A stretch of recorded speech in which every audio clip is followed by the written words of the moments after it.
Western officials claim that Russia's ability to dominate the battlefield with artillery has significantly decreased, but it is compensating by using air bombs, according to Sky News. The ratio of shells fired by Russian and Ukrainian troops is now 1.5 to 1 in favor of Russia.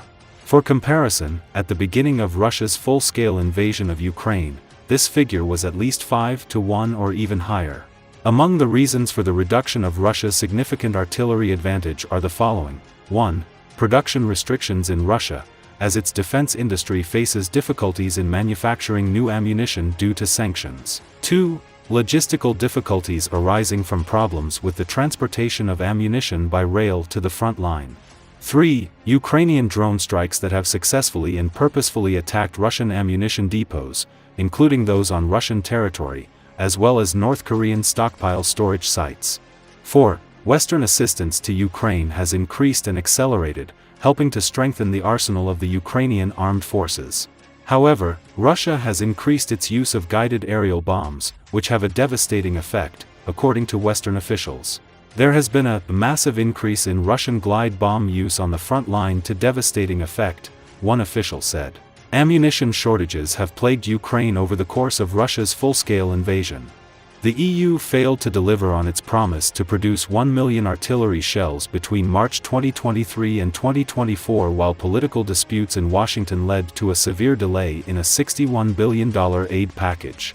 Russia vastly outnumbers us in daily artillery attacks, Defense Minister Rustem Umerov said at an artillery coalition session.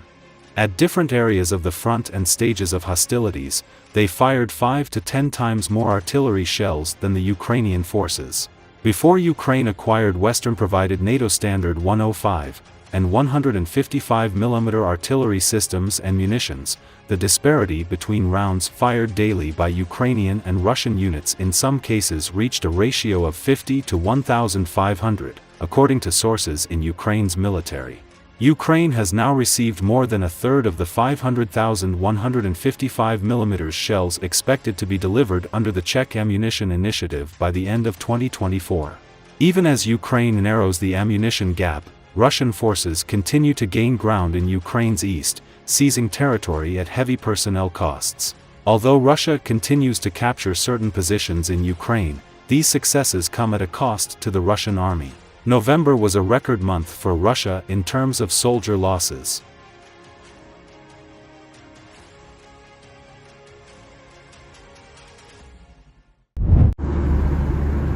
فلوا الجيش كله منسحب، كله من مغرب لمشرق. انسحاب الجيش من قطنة باتجاه الغرب.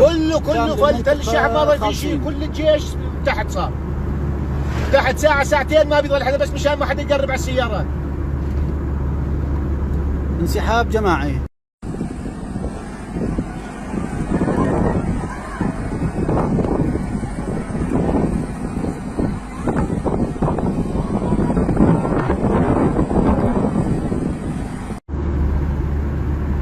فلوا الجيش كله منسحب، كله من مغرب لمشرق. انسحاب الجيش من قطنة باتجاه الغرب. كله فل، تل الشعب ما ضل في شيء، كل الجيش تحت صار. تحت ساعة ساعتين ما بيضل حدا، بس مشان ما حدا يقرب على السيارات. انسحاب جماعي.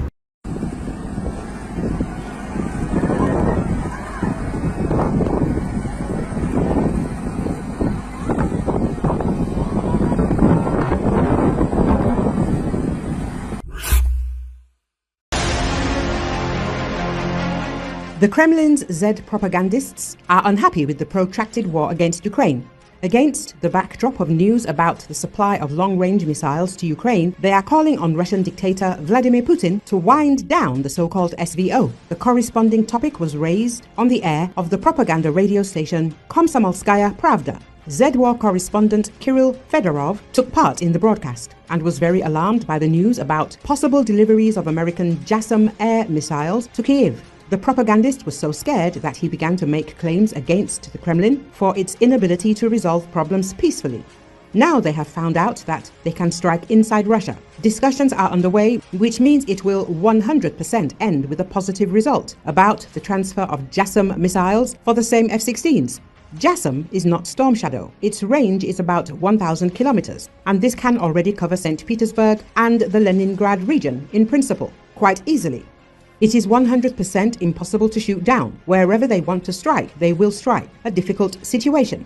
And everything is going further in a direction where probably it was not necessary to go. It seems that our ancestors were smarter. Although the Cuban Missile Crisis also went in the wrong direction, but somehow they managed to agree there. Something is going in the wrong direction.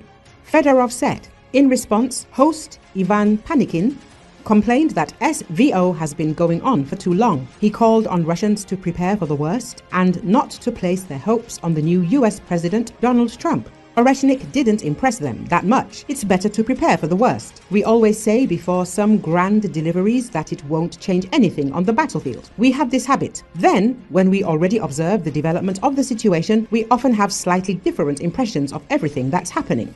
I'll quote Roman Alekine, a local Kursk volunteer. It's shaking so much that glasses are falling off the shelves, although it's falling 10 to 20 kilometers from where he lives.